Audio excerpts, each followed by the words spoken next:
Nah ini ya guys ya, kalau motor anda klaksonnya suka ngadat, itu jangan langsung beli dulu, jangan asal beli saja. Solusinya kita buka dulu saklarnya, barangkali ada yang ngadat seperti ini nih. Ini seperti ini tuh sangat bermasalah guys ya. Dan ini juga nih,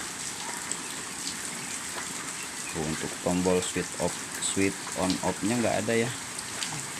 Jadi di sini kemungkinan ini yang bermasalahnya tuh, itu kan pucot tuh, itunya pucot, jadi bermasalah semuanya guys ya. Oke, sekian dulu dari saya, bye.